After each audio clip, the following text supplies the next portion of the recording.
Hi, beautiful people. It's about 6 o'clock in the morning, and Newton is still sleeping, but there's no water at home.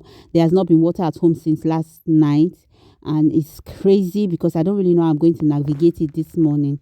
But thank God for the people that I have around me. Auntie Ola and Auntie Blessing volunteered to fetch water for us this morning and told me not to bother joining them. I should just go and prepare Newton for school and they'll take care of it. I went into the kitchen and started preparing food, at least the one that he'll take to school, put water on the fire while they were outside fetching the water. But, I wasn't comfortable watching my elder sisters, fetching water. So I kept going outside to check up on them and, try to be around to see how they are going about it and to make sure that they were okay.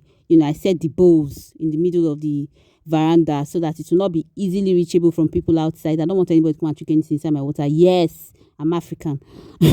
Everything seemed to be going very well outside. Aunt Uche was going to work. Auntie Blessing and Auntie Ola were fetching water. I came inside the room to bring out Newton's things that he would wear for school. He was still sleeping. I didn't want to wake him up because he did not have to wash plates for me that morning. He will not be able to manage the water. But I was thinking maybe he should just carry this old rice to school.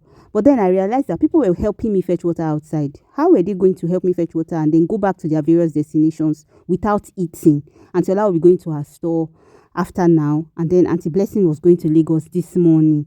So how do I really just make food for only my son to take to school and not do anything for them? But there's no way I will cook in this kind of sink.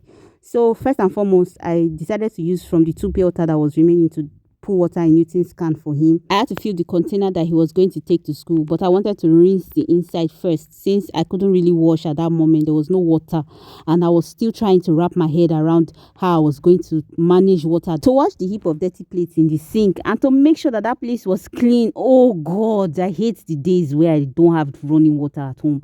I can manage without light. I can manage without food. I can manage if I don't even sweep for a day. But you see water inside the house when there's no water.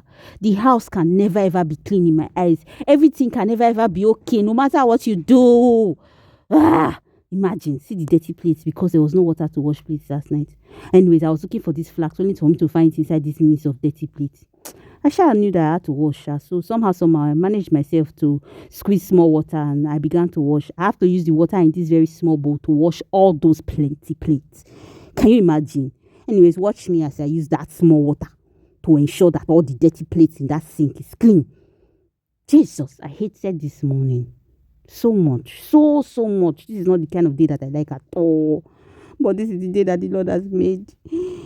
And whether I like it or not, I will rejoice and be glad in it. So I was washing plates. So I was trying to wash the plates with the small water that I had gathered inside that small bowl. I was managing the water and trying to see how far I could go with it. The water was finishing as I was washing the plate. The water was reducing. I was trying to increase the water, trying to get more water, just going on and on and on like that. Well, I couldn't finish washing all the plates at once because the water on the fire, the rice on the fire was ready for a second touch. So I had to quickly rinse the plate and make sure that at least one side of the sink was clean and ready for me to use to take care of the rice and make sure that the rice was washed and put back on the fire. Because whatever it took, that food had to be ready before 8 o'clock. That's about the time that Auntie Blessing's boss would reach our junction so that she can join them and be on her way to Lagos.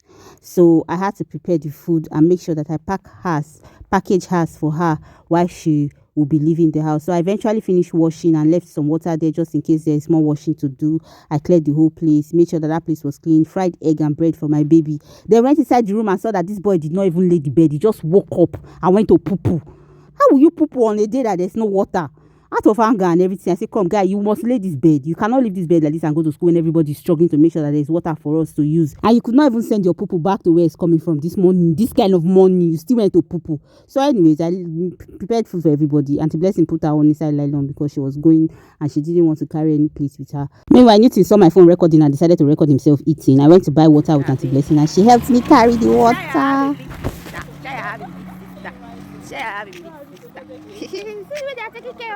I'm so blessed, I think, because I have people around me that are willing to take care of me, make sure that I'm okay. Everybody was going out, traveling, going to work, but going to shop, but they still made sure that, I will be fine when they are leaving. So Auntie Blessing left for Lagos. It was the bike that brought me from Newton School that took her to the park. And as God will have it, a few hours later, electrician came, plumber came. To the praise and glory of God, water now is flowing in the house. Praise the Lord, somebody.